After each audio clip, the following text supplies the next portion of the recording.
Hello, everyone. On behalf of the East Brunswick Public Library, it's my pleasure to welcome you to Local Author Day today, Saturday, October 15th. I'd like to extend a warm welcome to those of you attending virtually, and thank you to Melissa Hozick, Adult Programming Librarian, for planning this event. My name is Teresa Agustinelli. My pronouns are she, her, and I will be serving as your host for what will surely be a joyful celebration of our local talent.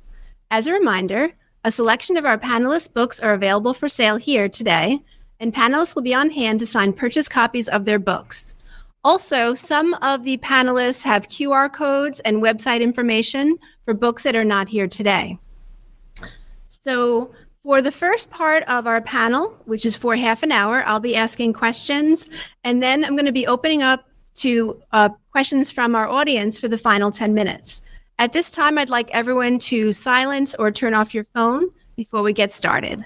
So our first panel is entitled Poets and Performers, and it's my privilege to introduce our three panelists. Directly next to me is Beth Portnoy, then we have Joyce Fisher, and Joseph Reuben Fuller is at the far end. So thank you for being here today.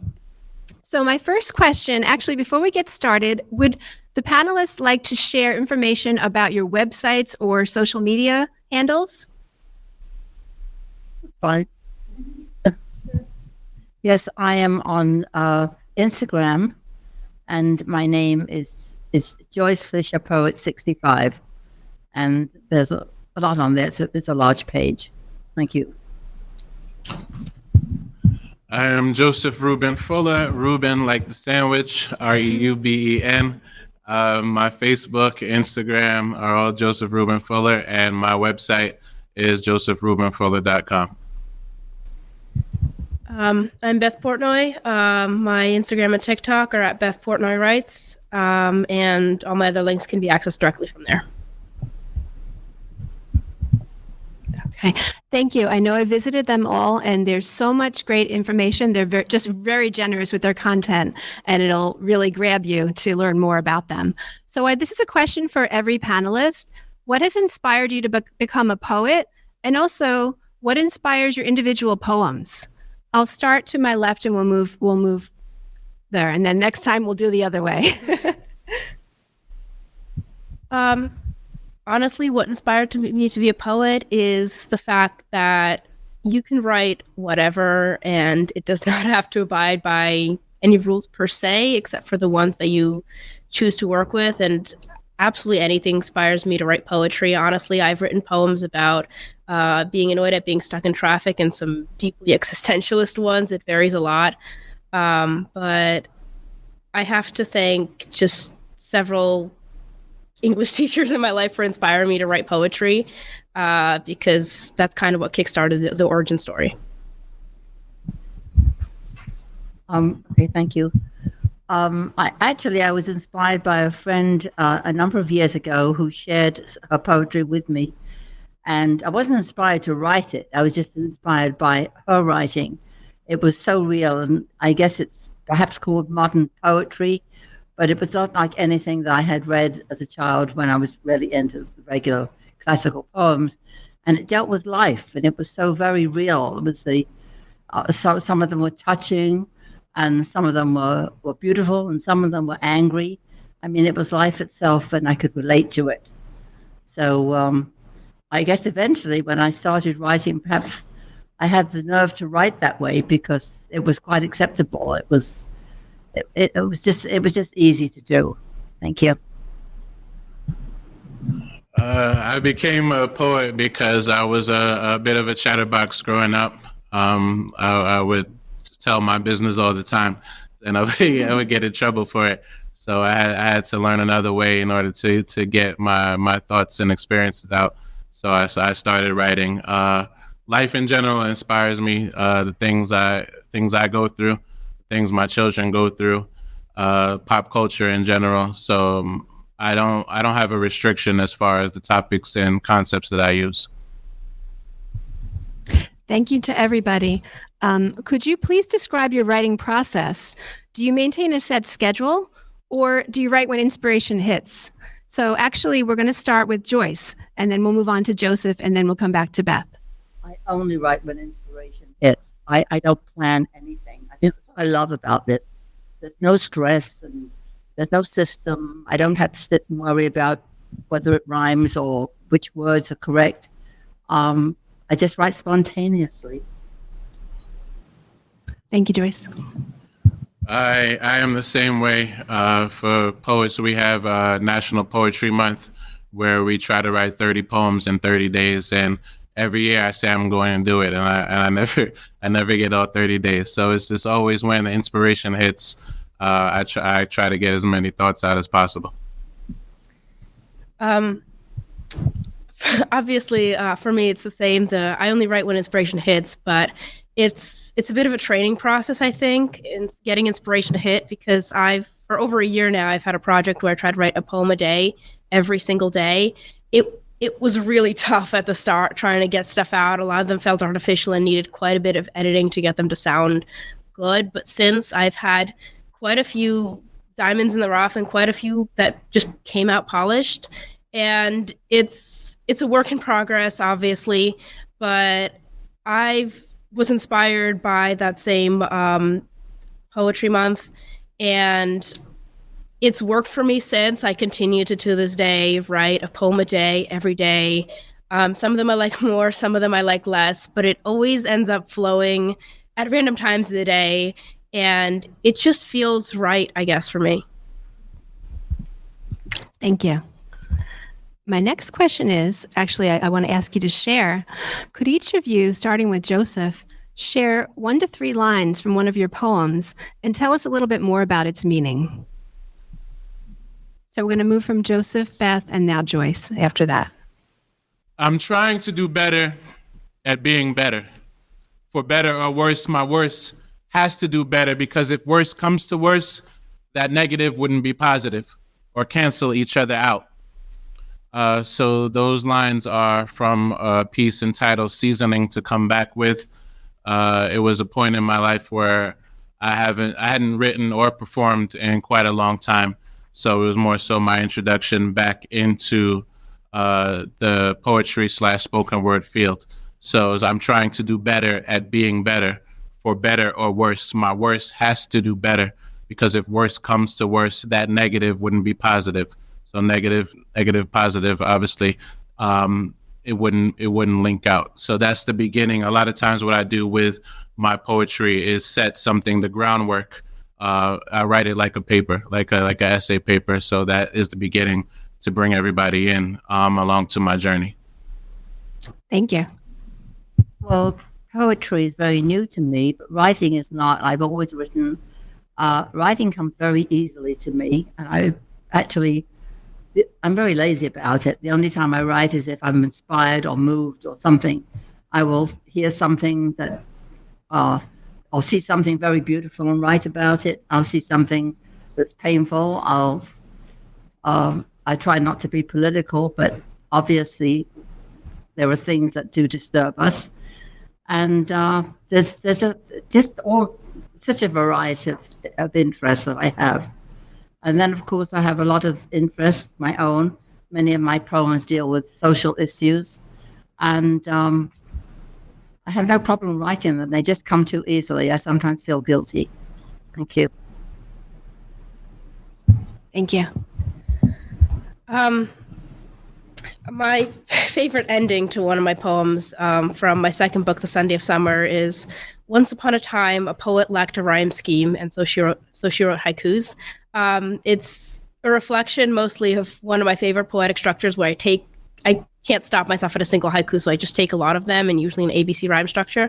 And for some reason, that method always seems to flow for me, but it's the way it comes out, I guess. It really reflects my poetry as a whole, taking ideas and structures and emotions that have always been there and just twisting it just a little because I can. Thank you. Now, you said haiku structure.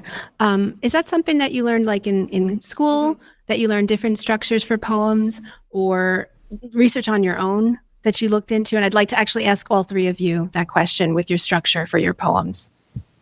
Some of my poems I do put in structures for a reason. Sometimes I'm halfway through the poem and I realize, oh, this came out in a sonnet. Let me just keep going with it. But I mean, some of them, obviously, I've learned in school. Some of them I know, and I probably learned in school, but I don't remember when I learned them or how I learned them. And some of them I just looked up because I want to challenge myself, try something new. It's a real mix. It's a real mix. All right, thank you. And Joyce? Yes, I'm sorry, I made a mistake and did not read the sentence you wanted. Would you like to share now? Yes, certainly. Actually, it was one of my poems. It's called A Day in the Park. And it begins with these two sentences that actually tell the whole story. I tried to paint it or express it in song, an image that had haunted me for so very long.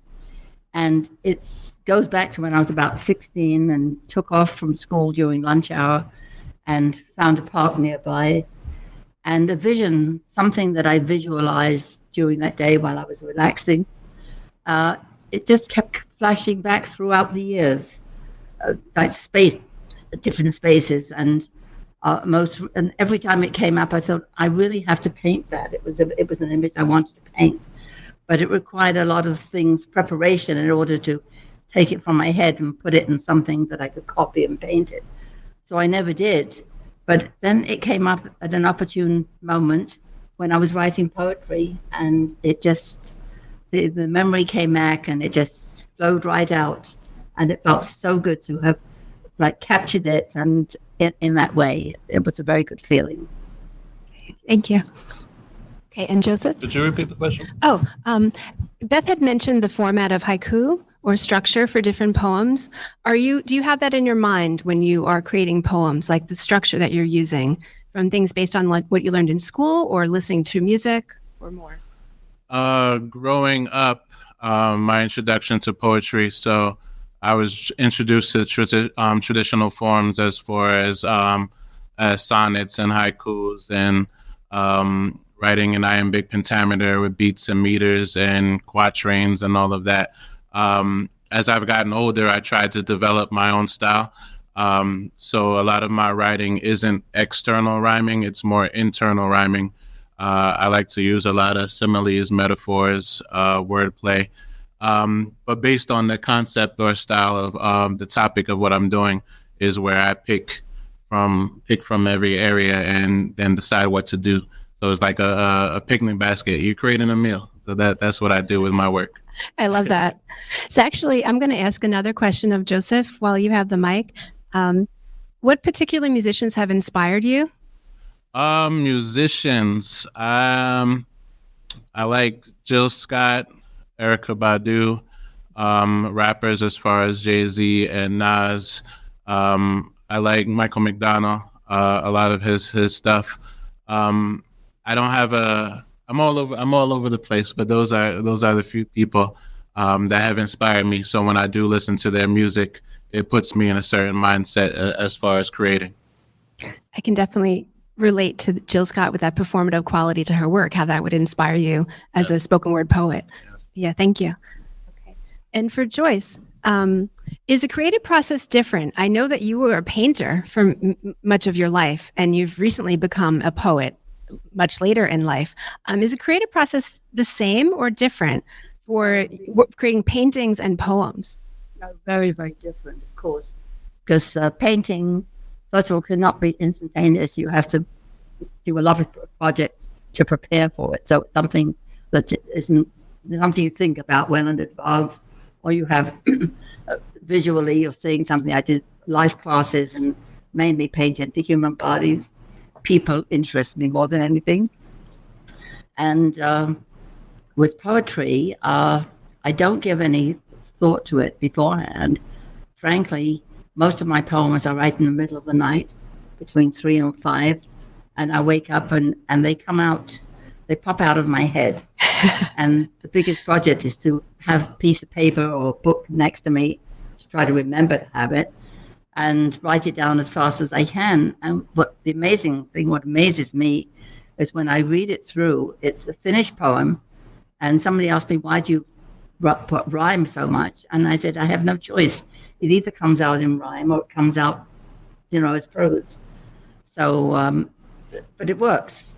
And I look at it and make very few, if any, changes. It really is. It's a gift. I don't know where it comes from. I don't know. I don't understand the science, but I'm very grateful for it. It's just channeling through you. And actually, I saw Joseph and Beth nodding their heads as well, right? I'm interested in, so I know it's coming from my subconscious, not someone else. Okay. Thank you. Okay. And Beth, you are so accomplished at such a young age.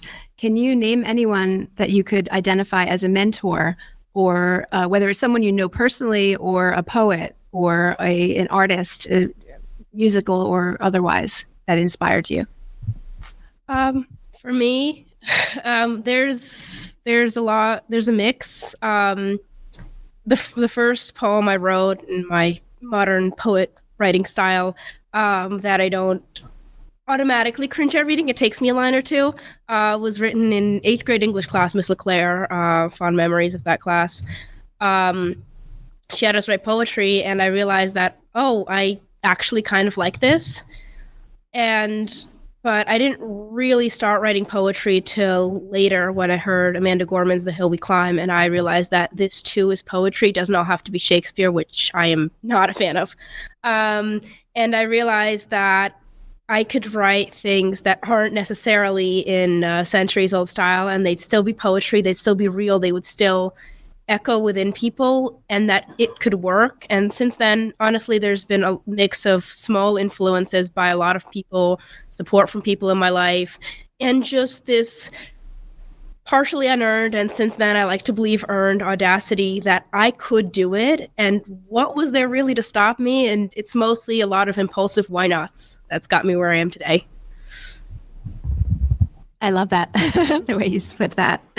So I know it's just so impressive to me that we're in a room full of published authors and performers. So I'd like to ask each of you, how did you go about getting your work published? And in addition to that, for Joseph, in addition to publishing, getting performances booked where he can be performing his poetry. So actually, we're going to stay with Beth. I'm going to move this way. Well, I'm an indie author, independent. I don't have an agent. I don't have a publisher. I have to actually do my own formatting, cover design, jacket design, layout, marketing, posting everything. It's a good deal of work, but I'm thankful the internet makes everything obviously easier. And me going about being published, I first tried the traditional publishing route and then realized just how niche poetry was, and that I didn't really have an in. There's probably a lot more I could have done, but I didn't. And then I just decided that, if no one wanted to do the work for me, I'd just go up and do it myself. And so I kind of did. I found out ways to self-publish. I found how to format stuff, how to do cover design. I learned it all on the fly. And I feel like it's worked. It's been a journey though. Still is. Thank you, Beth. I'm ashamed of myself. I don't do any of that. My daughter Andrea created the book, designed it, and did all the technical work. And as I say, I just provide the poems, and then we share the selection of the artwork on our page. But when it comes to anything mechanical, I'm indebted to her totally. Okay, you're a great team. Okay, thank you. And Joseph? As a performance artist, I first started out doing a lot of open mics in my area. And then as far as getting better, I did a lot of traveling to areas where people may not know about my work. A lot of times where you stay in the same area, people will glorify you and give you a lot of accolades. And it doesn't help you grow as an artist. So I traveled to New York, Philadelphia, DC, as far as performing. And then when I felt that I was good enough, then I would ask for feature performances or ask what their rates are. And from there, I am a professional poet. So I get paid for my work, and I help others get paid for their work also. Thank you. Which sounds like a pretty daunting task. How many people can say that they are paid for their work as a professional poet? Yeah, it's, I wouldn't say looked down upon, but a lot of poets don't realize that they have a gift. So musicians get paid, singers get paid. So why shouldn't poets get paid? We do the writing for a lot of the best songs that are out there. So why shouldn't we get paid for the things that we do? So it is. I am a one-man team. I have as far as my music is concerned, I have a producer that Antoine Basket, that we grew up together. We went to the same school, so it's kind of like he knows what I'm thinking as far as the music is concerned. I have a artist by the name of Asia Washington Jones. We work together as far as the ideas, what I want behind my book covers and my album covers, and social media. I'm not necessarily new, but new as far as promoting myself. I don't like to promote myself, but I found out as far as promoting myself, like, hey, here I am. It has helped with other people noticing me and seeing what I do, and then asking me, am I able to come out to certain areas, certain states, and cities to promote and to perform my material. So there are so many skills required beyond the writing. Oh, definitely. that goes on behind the scenes. Writing is pretty low as far as getting myself out there. Sure. Okay, thank you. I'd like to ask Joyce next. I was very interested in reading biographical information about all of you. I learned some things. And Joyce, in her work as an artist, taught art classes at Rahway State Prison. I was wondering if you could share a little bit more about that experience with the group. Yes, I did that for quite a while. It started when I was still studying art at Rutgers and had an opportunity for an independent study. And I've always been interested in prison reform, very much so. In fact, I had really hoped to go on and get a master's degree in art therapy and work in the prison system. So I did that. They were very receptive, and it was a wonderful experience. I really did. I did enjoy it, and I stayed for quite a long time. There's a lot of talent there. The guys who were there obviously appreciated the opportunity to do something, and I also feel that just creating art is an amazing escape for them emotionally and mentally, and it does so much good. And I'm glad I could contribute. I stayed for years, continuing after I graduated. So it was gratifying, and I wrote one poem that was about somebody who was serving a life sentence, which is in my book, I believe. Thank you. And you can purchase the book at the table over there and talk a little bit more to Joyce and her daughter. And now for Beth. I know Beth has a podcast, Fictionology 101. Yeah. You can tell us a little bit more about how you got started creating that and updating it. Much like most of my writing and most of what I've done, it was an impulsive beginning. I found out there was a way I could do it also independently. There's a way I could just click a few buttons and just start. And I decided, hey, why not? I wrote a few episodes. I'm currently stuck working on the next season, but I do have something in the works, and it's mostly just things about like fiction. I read a lot of it that I just noticed, and patterns, things, effects, everything that I just feel like I can talk about. They're short. The episodes are short because it's just me. But it's just a little bit here and there. I find it fun to do as a bit of a side hobby to a side hobby in a way. Thank you. And Joseph, I know you are also a performer. How do you prepare yourself before a performance? I know it's not, the vision might be of a mild-mannered poet sort of writing away in their private room, secluded, but that's just not the case for any of you, really, right? So for my feature performances, I'll ask how much time that I have. So if I have, usually I have between 15 and 20 minutes. So I'll go through my Rolodex of poems, based on if it might be a specific theme, depending on a month. Might be Mother's Day. I'll have material just specifically for Mother's Day. And I do a lot of rehearsing. I'm not a fan of reading off paper. because of my hand movements and my gestures that I have on stage. So that the memorization process takes a while. And then even before I go up, I'm outside. People will see me outside. I'm humming and doing the patterns to myself in my head. That's overall what it takes as far as preparation is concerned for my performances. Thank you so much. And I think a final question, because we actually do have a question from remotely. What do you want people to gain from your work after they read it? How do you want that to affect their lives or impact them? And we can stay with Joseph and move this way. Overall, I try to include things that people can relate to. As far as poetry isn't always roses and violets. It's not always gloominess either. So I try to incorporate it both. And just also the ability that everyone can write and everyone can improve on writing.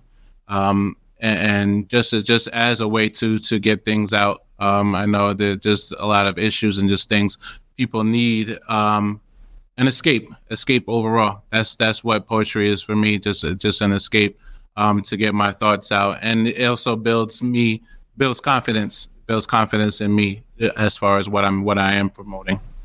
Thank you. And Joyce, I'm going to ask you the same question. What do you want people to gain from your work? How would you like that to affect their lives? Well, I do have the page. My Instagram page is just amazing for how many people I'm reaching and the followers I have, and they seem to attach to it. The people they do write to me. It's a wonderful way of contacting people, and it's a shared interest. And as I say, I'm very happy when they say that they relate to it, or they feel it, or they feel it's happening to them, which means I am really reaching them. And of course, in my bio on my page, I think I have written that I guess that's my interest in social change, changing the world one poem at a time. And so I really feel that I'm contributing in that way when I write about something important. And I hope I am, and I hope I can continue doing that. Thank you. That's beautiful. I know sometimes even through the endless scrolling, sometimes or Instagram or Facebook, the words that I read from poets or quotes really do make a difference and can change your day, change your outlook. So finally, the same question for Beth. Honestly, the one main thing that I hope people get from my poems is that they're not alone, because a lot of the things I write about, sure, the poem itself or the things I'm referencing in the poem might be so niche that no one else might get it, that it might just be me.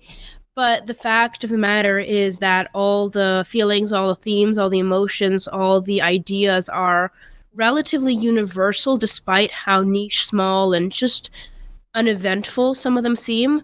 So it's just mostly this idea of everyone experiences that when you feel something and it's relatable, it feels good because you're not alone in this. The person who wrote it obviously felt that way too. So just, you're not alone. This happens to everyone, whether it's good or bad or just minuscule. The idea that everything happens, and in a way, everything happens to everyone. Okay. Thank you for giving of yourself so much through your work and through your answers here. Now I'd like to start. We're going to open it up to the audience, but we do have a virtual question. So I'm going to start with that question. So I have, hi from New Jersey. My 8-year-old boys have a question. What's the best way to publish your own books? We are working on our own series. So I'm going to start with Joseph, and we're going to work this way. Okay?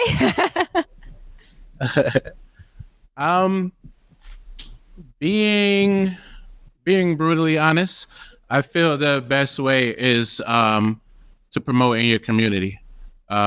Your community, your neighbors, can potentially be your biggest fan base.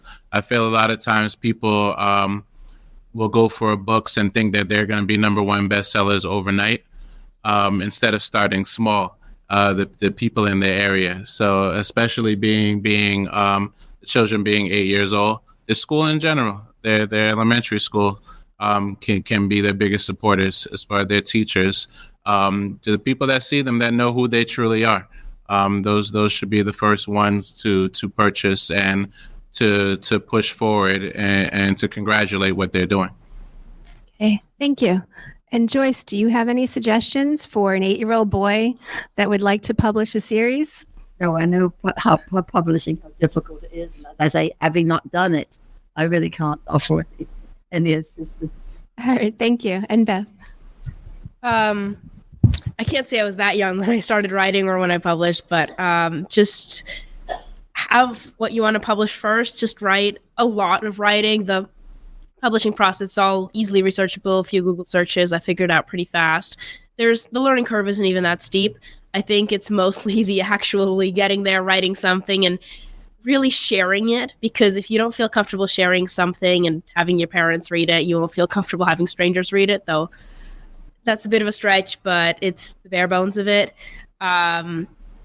Just have a lot of writing. You'd be surprised how condensed things are when they go in a book and how small most poetry books are.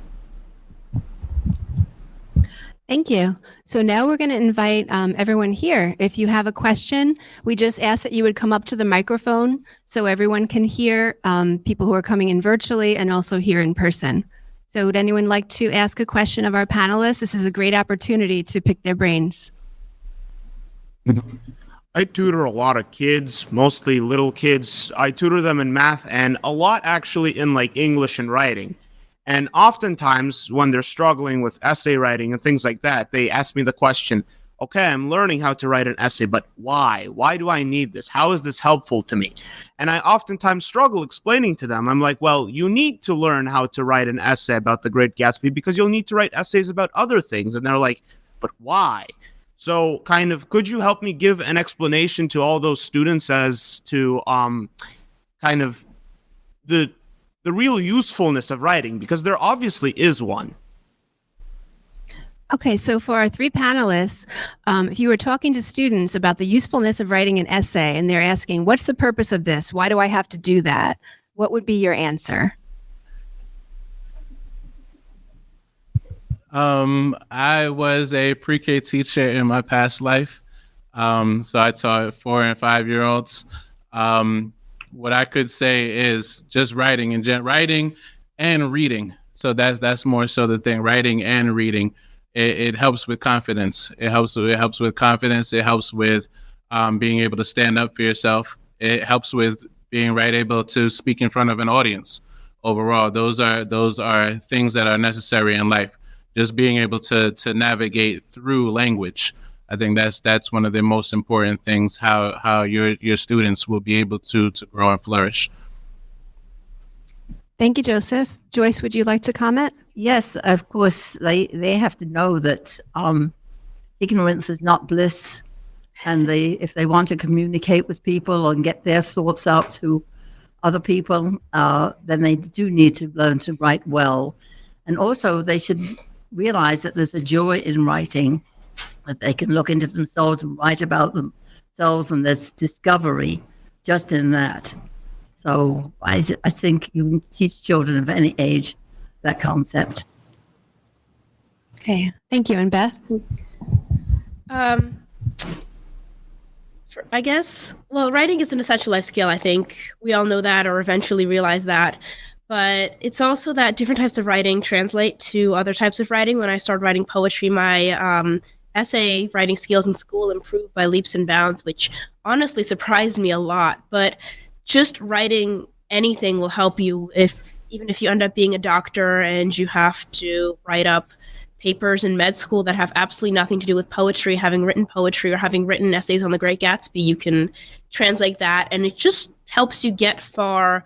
Just skills with language as a whole. I guess that's what I would say. Thank you. Okay, we have a couple minutes. If there are no questions, is there anything that a panelist would like to share that I didn't question? Is there any final information that you'd like to impart?